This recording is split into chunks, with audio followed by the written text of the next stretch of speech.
Christmas Eve tragedy for one Largo family. She's just a woman going about life, doing her thing with her 2 kids, trying to make a living, trying to make it, and you know, her brother killed her. Pinellas County Sheriff Bob Gualtieri said 23-year-old Abrielle Baldwin was shot by her 14-year-old brother because he was arguing over Christmas presents. We got a big problem.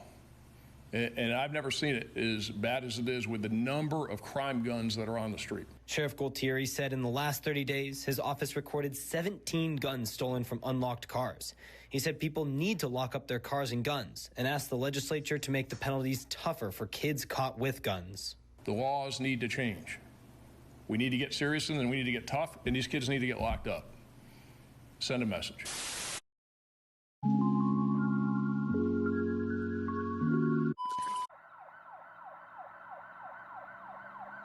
23-year-old Abrielle Baldwin was a loving and kind young woman who did all she could to provide for her 6-year-old and 11-month-old sons. Like most people, Abrielle was looking forward to Christmas, spending time with family and just having a good time. Never could anyone have imagined the shocking chain of events that would soon take place. On the evening of Christmas Eve, deputies from the Pinellas County Sheriff's Office responded to a shooting at 2357 22nd Avenue Southwest. Upon arrival, they would locate an unresponsive adult female and a teen boy suffering from gunshot wounds. A young mother who was killed in the shooting. It happened at a home off 22nd Avenue Southwest and Trotter Road in unincorporated Largo. The victims were identified as 23-year-old Abrielle Baldwin, who was transported to a local hospital where she was sadly passed away after succumbing to multiple gunshot wounds. Her 14-year-old brother, DeMarcus Coley, was also shot but remained in stable condition. A look into the case revealed that Abrielle and her 2 sons, DeMarcus, their 15-year-old brother Darcus, and their mother went shopping for Christmas. Afterwards, they went to their grandmother's home where an argument ensued amongst the 3 siblings over Christmas gifts. Apparently, 14-year-old DeMarcus was jealous that their mother purchased more gifts for his 15-year-old brother Darcus than him. DeMarcus then threatened to shoot Darcus, but their uncle managed to remove him from the home. Abrielle told DeMarcus to stop arguing because it was Christmas time. He then responded by threatening to shoot her and her 11-month-old son, whom she was holding in a baby carrier. 14-year-old DeMarcus proceeded to shoot Abrielle as she held her son, with 15-year-old Darcus coming outside of the home just seconds later, shooting DeMarcus in return. Darcus fled the scene, throwing his gun into a nearby yard and contacting his mother. He was later taken to a mental health facility due to self-harm statements and is expected to be transferred to the Pinellas Juvenile Assessment Center upon release. During a news conference, deputies stated that juvenile delinquents are getting their hands on firearms either by purchasing stolen guns on the street or through car burglaries. In fact, both DeMarcus and Darcus carried guns all the time, and people were aware of it. Both teens also have a history of being locked up and staying in and out of trouble. Mother of 2 is dead after being shot by her own brother on Christmas Eve. Abrielle Baldwin was trying to break up an argument between her siblings when one of them pulled out a gun. Fox 13's Evan Axelbank reports on what has the sheriff furious and the changes he is now calling for. Photos Abrielle Baldwin posted to social media show her filled with joy. She's just a woman going about life, doing her thing with her 2 kids, trying to make a living, trying to make it. On Christmas Eve, while at her grandmother's home on 22nd Avenue in Largo, she'd had enough of her brothers bickering. DeMarcus and Darcus began pulling guns on one another. Abrielle told DeMarcus, quote, "You all need to leave that stuff alone. Why are you trying to start it? It's Christmas." They both had been fighting over Christmas presents, with the 15-year-old Darcus jealous that their mom had spent more on gifts for 14-year-old DeMarcus. After Abrielle stepped in, DeMarcus pulled a gun and fired, killing her and sending her son and his nephew, an 11-month-old, falling to the ground. Then Darcus pulled his own gun and shot DeMarcus, leaving him badly injured. This proliferation of guns on the streets and guns in this area and guns in the hands of these kids, this is the worst I've ever seen it. I don't think we've ever seen it this bad. The sheriff says the area around 22nd Avenue in Largo has been subject to extra patrols lately, with 13 gun-related incidents since September. He says his office has gotten reports of 17 guns stolen from unlocked cars. He suspects the guns used in this shooting were obtained that way. And people can't leave their car doors unlocked and leave their guns in their cars. It's got to stop. Further, the sheriff says both juveniles have been let off the hook too easily by the juvenile justice system, particularly DeMarcus, who has a history of violence against school staff and law enforcement. The sheriff is calling for tougher laws. They are not getting the consequences that they should get that keep them from doing it again and again and again. Abrielle was only 23, and now her kids, an 11-month-old and a 6-year-old, will have to grow up without her. This is Abrielle Baldwin and her two sons. You can see them in the photo there. 6-year-old Jamari and Amir, who is just 11 months old. Her sister gave me this photo after we spoke moments ago. She says their family is heartbroken about her loss in this entire situation as they plan her funeral right before the new year. Now, Bree was killed Christmas Eve in a shooting here at her grandmother's home in Largo after deputies say a fight broke out between her 14 and 15-year-old brothers earlier in the day. Investigators say that fight was reportedly over how many Christmas gifts each brother was getting while the family was shopping. She's just a woman going about life, doing her thing with her two kids, trying to make a living, trying to make it, and her brother killed her. And why did her brother kill her? Because what she said was, knock it off, leave it alone. Why are you doing this? It's Christmas. Why are you getting all upset? So he goes over and puts a bullet in her, tears up her insides, and kills her. Leaves her dead in the driveway. This family is going through an extremely tough time right now after losing a 23-year-old mom of two just a day before Christmas. Hours ago, they honored her life about a mile from here with a candlelight vigil. That's where I spoke to her mom off camera. She tells me that she was there when the shooting happened and is just trying to process all of this. But tonight, this family wants Abrielle Baldwin to know that she is loved and her kids are taken care of. The pain is unbearable. Candles illuminate photos of 23-year-old Abrielle Baldwin and her two babies. They're now left without a mom. They're going to get taken care of regardless. Ariana Birch is Abrielle's younger sister. She was a really sweet person. She was just special. The 21-year-old comforted by the love Bree's family and friends are showing tonight, but she's heartbroken. She didn't know people cared about her. She thought nobody didn't care about her. She lost not one, but 3 siblings. I feel like everything is destroyed and taken from me. 14-year-old DeMarcus Coley faces charges of first-degree murder, child abuse, and delinquent in possession of a firearm. The state attorney's office will determine whether to charge him as a minor or an adult. Meanwhile, 15-year-old Darcus Coley faces charges of attempted first-degree murder and tampering with physical evidence. The case remains ongoing. All right, so we're here this morning to talk about a homicide that happened here in Largo on Christmas Eve, December 24th at about 1:45 p.m. The victim in the homicide is Abrielle Baldwin, a 23-year-old black female. Her date of birth is May 5th of 2000. She went by the name of Bree and was a mom to 2 boys, a 6-year-old and an 11-month-old. The incident happened at 2357 22nd Avenue Southwest in Largo. We've arrested 2 people, and I'll explain the incident as to what happened. The first person that was arrested is DeMarcus Coley. He's a 14-year-old black male. Date of birth is May 2nd, 2009. And he's been charged with first-degree murder, child abuse, and being a delinquent in possession of a firearm. The second is Darcus Coley. He's a 15-year-old black male. Date of birth is January 31st, 2008. And his charges are attempted first-degree murder and tampering with physical evidence. And both of them are in the photographs to my left, to your right, and they're brothers. So this is what happened. On Christmas Eve, as I said, December 24th, Abrielle Baldwin, her 10-month-old son, her 6-year-old son, her 14-year-old brother DeMarcus, her 15-year-old brother Darcus, and their mother, Joyce Birch, who's a black female with a date of birth of June 25th, 1984, went Christmas shopping at a store here in Largo. While they're shopping, 15-year-old Darcus was jealous that their mother, Joyce, was getting 14-year-old DeMarcus more gifts than he was receiving. So they had this family spat about who was getting what and what money was being spent on who, and they're having this big thing going on in the store, and they're all arguing with each other.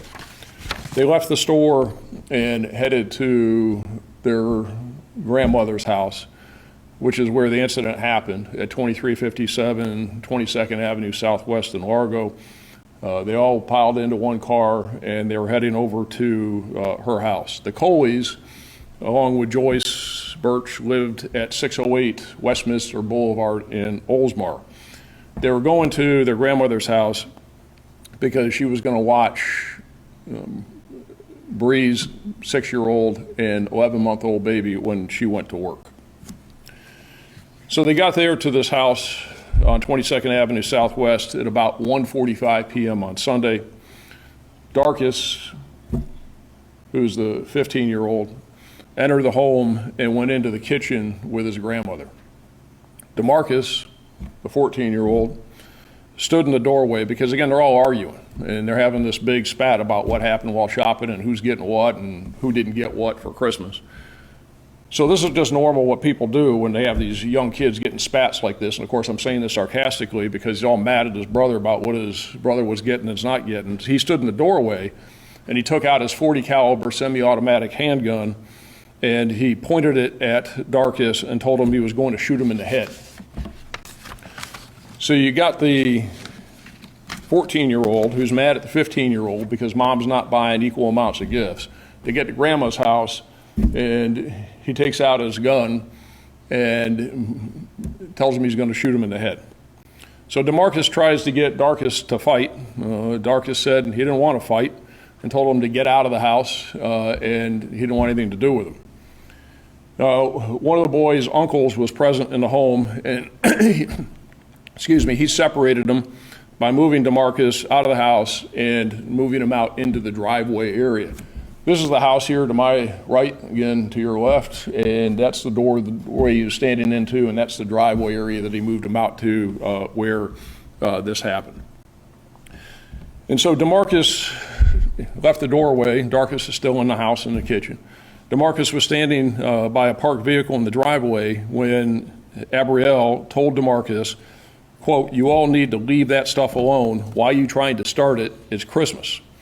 And at that point, Abrielle was in the driveway and she was carrying her 10-month-old baby in a carrier in her hand.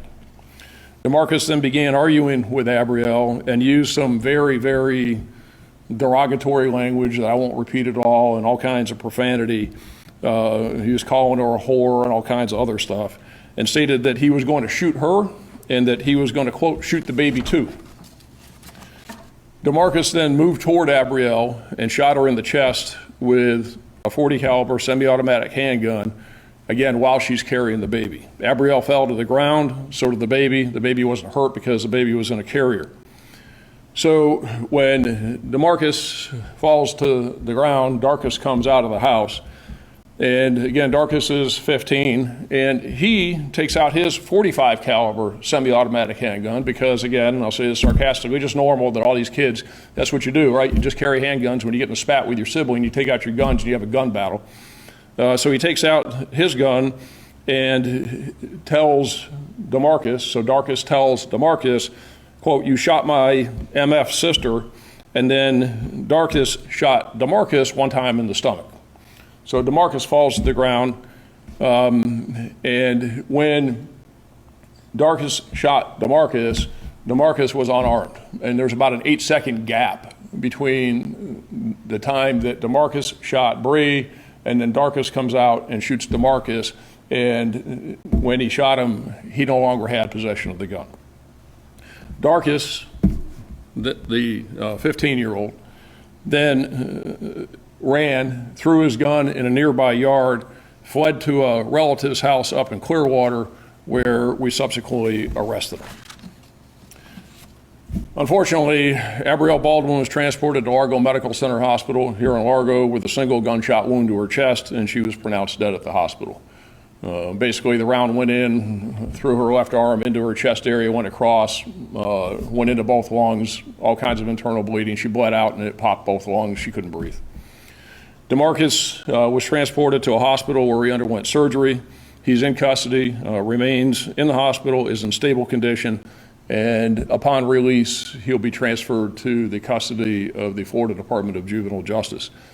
The Pinellas Pasco State Attorney's Office is going to review the case and decide whether to charge DeMarcus as an adult with the first-degree murder of his sister. Darkus, again, the 15-year-old, made self-harm statements after we picked him up at the location where he was in Clearwater, and he is right now in a secure mental health facility, and he'll be charged with attempted first-degree murder and tampering with evidence and transported to the Pinellas Juvenile Assessment Center upon his release from the mental health facility.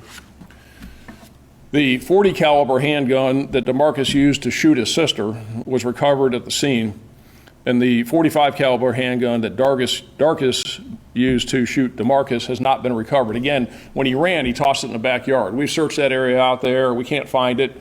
And the unfortunate reality is probably going to be used in the next crime because somebody probably picked it up, and there's all kinds of people over there. And as I'm going to talk about here in about 1 second, there's way too many guns out there on the street, way too many crime guns out there, way too many stolen guns. Everybody's got a gun these days. And the sad part is that thing's going to be used in another crime because somebody picked it up. As you can see behind me in the photograph, DeMarcus, again the 14-year-old, recently posted a photo to Snapchat pointing the gun that he used to kill his sister at the camera. So this is within the last couple days, and this is a Snapchat photo. That's DeMarcus pointing that gun, which is this gun, which we recovered there at the scene, which is the gun that he used to kill his sister. So there's the Snapchat photo, and there's the gun that he used to kill his sister. According to many people that we interviewed out there, all kinds of people, family members, young, old, everybody across the board, is that both DeMarcus and Darkus carried guns all the time. They routinely carried firearms on them. People knew it, that's what they did, and a lot of it, they claim, is because of recent ongoings in the Ridgecrest Baskins area where they were accosted. And we've had a number of incidents I'll talk about in a second over there in the last couple of months. But again, these young kids, 14, 15 years old, routinely carry firearms. And this is what happens when you got young delinquents that carry guns. They get upset, they don't know how to handle stuff, so they just take out their guns and start shooting each other. And one of them kills his sister, who's a mom to a 10-month or 11-month-old baby and a 6-year-old boy. So how are they getting these guns? Well, it's real easy. They're getting them because they're either buying them on the street cheap, and they're all stolen guns. And for these two guys, they're getting them because they're stealing them from unlocked cars. They're out in the middle of the night doing car burglaries. Both DeMarcus and Darkus were arrested for committing numerous car burglaries in Oldsmar, where they live on Westminster Avenue, back in May of this year. DeMarcus, the 14-year-old, has arrests dating back to when he was 12 years old. Think about this.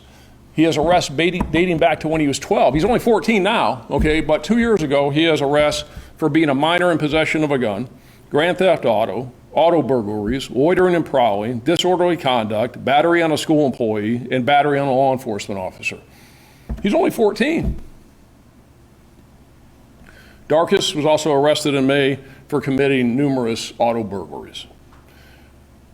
Many of those cases are still pending. In the dispositions with DeMarcus previously is that, what's he get? Probation. The problem is you got way too many kids out there with way too many guns, and they're getting them because they're buying them on the street, cheap, $50 for a gun, whatever, breaking into cars, and they're stealing the guns out of the unlocked cars. And I've talked about this long time, and those of you who have been around here for a while remember going back now to December of 2014. Charlie Condek, Tarpon Springs police officer, shot and killed. Where did the gun come from that killed Officer Condek? An unlocked car burglary, because people leave their guns in their cars. And these punks, these thugs, go out and break into the cars, they take the guns, and they use them for crime, and they kill people, like they killed Charlie Conduct, and like DeMarcus Coley killed his sister. So just in the last 30 days alone, just in our system, and this doesn't include St. Pete Police Department, it doesn't include Largo Police Department, it doesn't include Pinellas Park Police Department, just in our system alone, and this is what was reported, and they're not all reported because people don't report them all. Just in our system alone in the last 30 days, we've taken reports where 17 guns have been stolen from unlocked cars. I get some people say, look, I can do what I want. I can leave my cars unlocked. I can leave my gun in my car. It's not the responsible thing to do, but they do it. And the problem is the thugs that are stealing them, and I agree with that. The problem is don't steal people's stuff. But the reality is that you got punks like this out there, criminals out there like this that are doing it and going to do it, and then they're going to go and hurt people.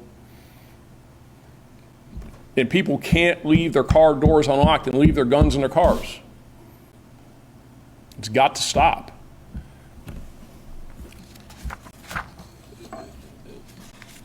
See, you couple that with, since September, just in the Ridgecrest Baskins area alone, which is where this happened, a couple miles to the west of here, we've had 13 shootings or incidents involving guns in that area.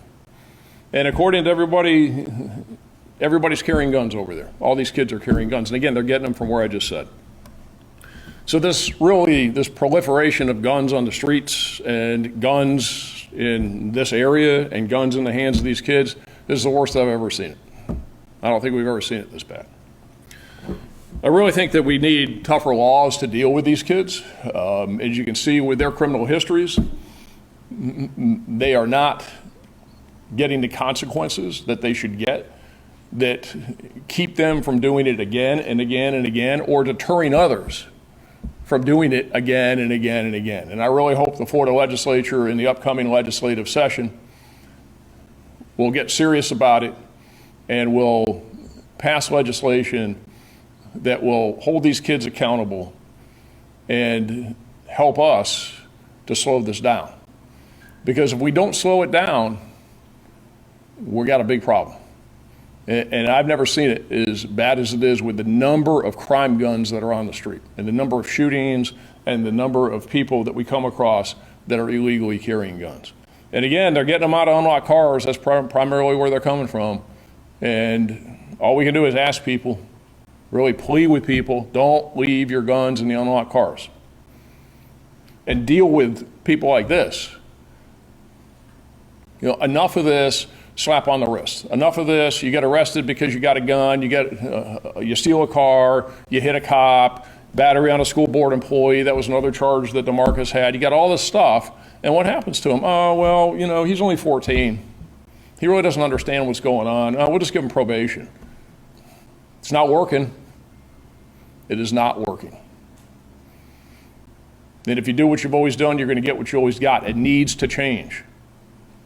The laws need to change. We need to get serious, and then we need to get tough, and these kids need to get locked up. Send a message.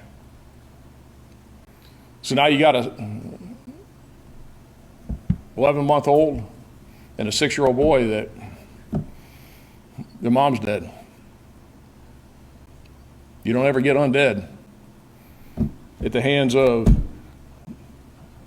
a punk who was upset because he didn't get enough Christmas presents from his mom. And it's ridiculous. Anybody got any questions?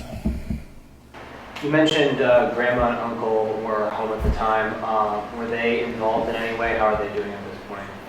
Well, they were involved in it. The uncle tried to separate them. They knew that it was going south. They knew that they were arguing. And again, everybody, really everybody, knew that these guys carried guns all the time. So, it was common knowledge. So they weren't hit at all with bullets or anything like that? They weren't shot? No, everybody's fine. The only person, again, it was 2 shots that were fired. Is that one shot from DeMarcus into his sister and one shot from Darkus into DeMarcus. So 2 shots, that's all it takes. Can you also spell Abrielle's name? Sure. It's Abrielle.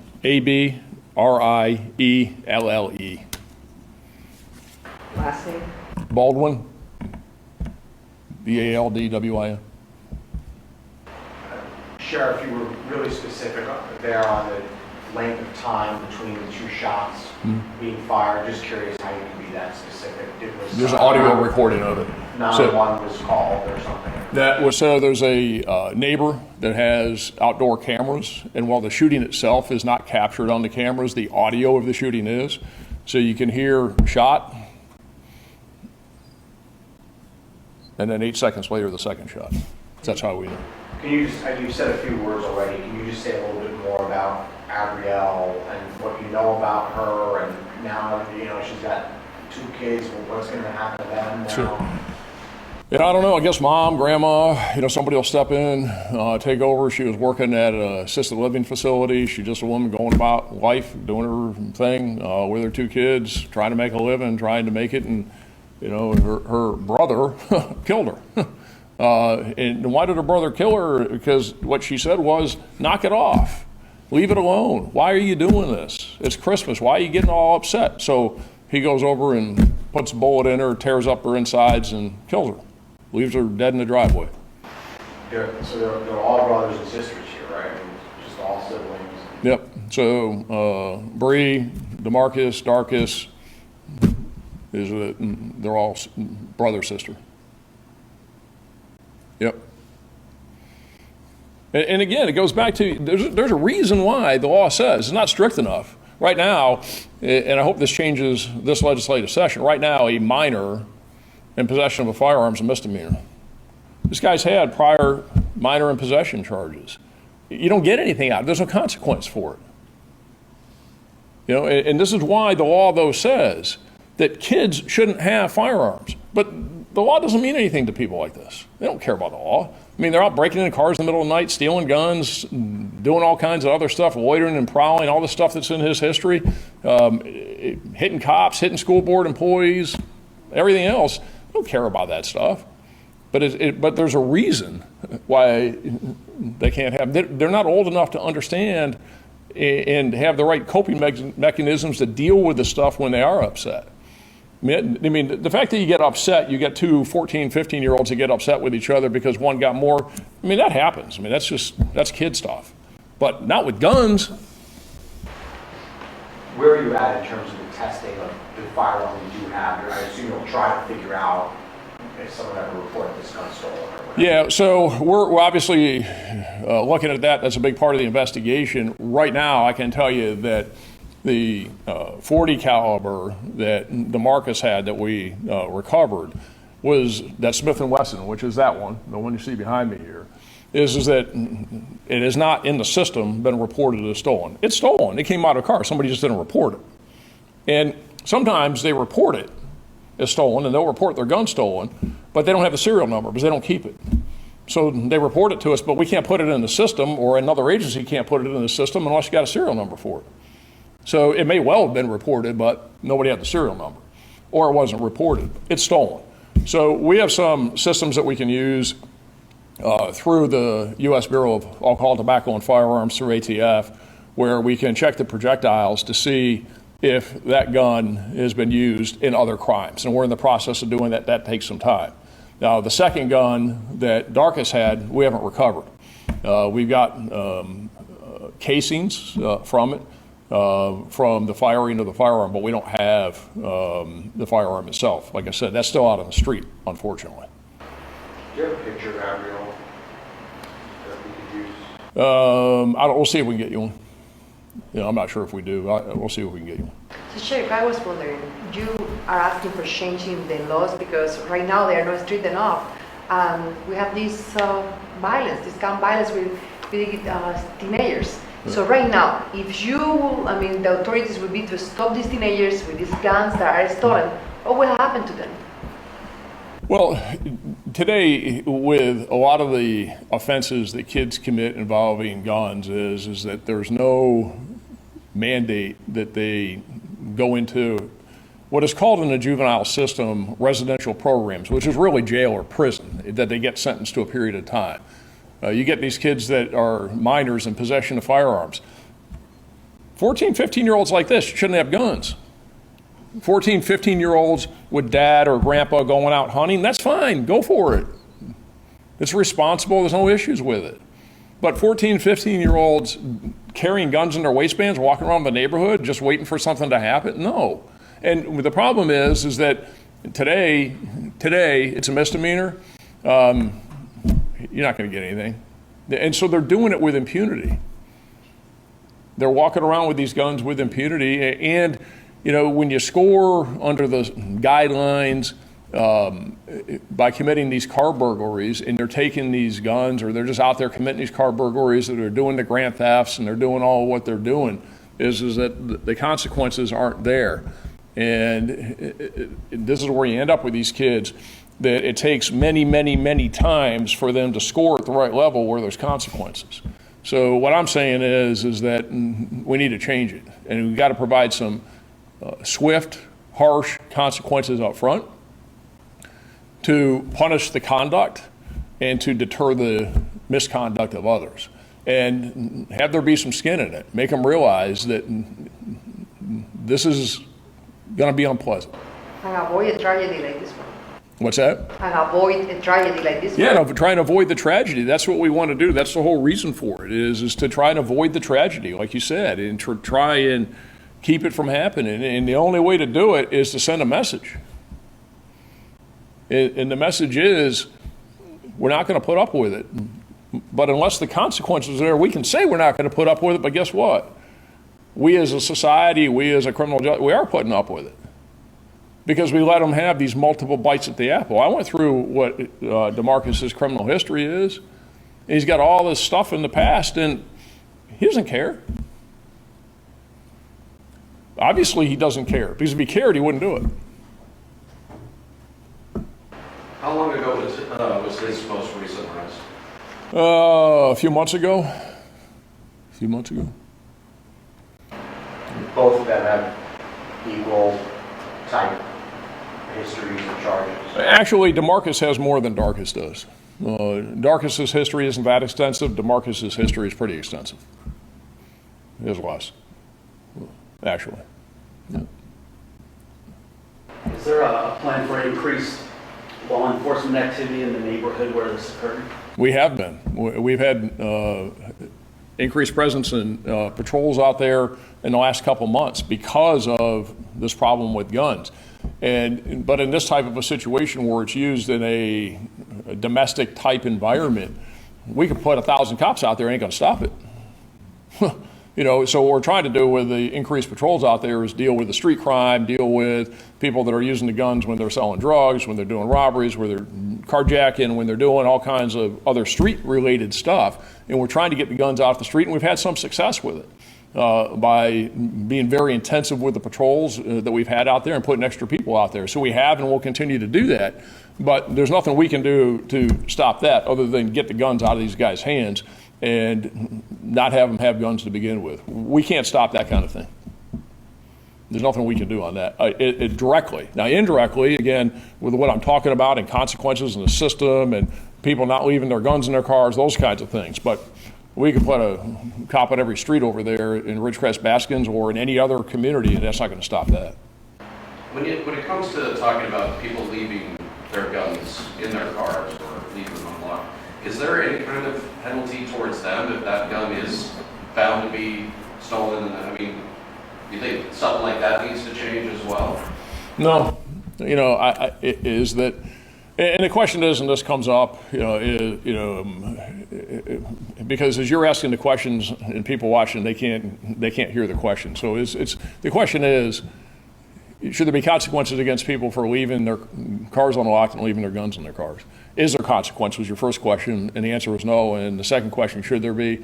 I don't think so. The problem is them. Okay? It's an ask of people. Help us, because we got a problem. And our problem is them. If somebody parks their car in the driveway, and some people do it mistakenly. They just didn't mean to. Other people, and I tell you because we talk to people about it.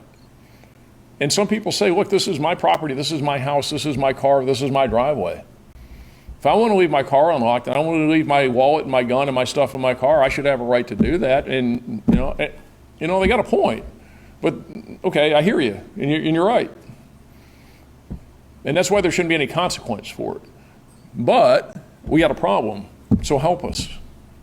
That's why I'm asking and pleading, help us. Because until we can do something to tighten guys like this up, is they're going to keep taking your stuff.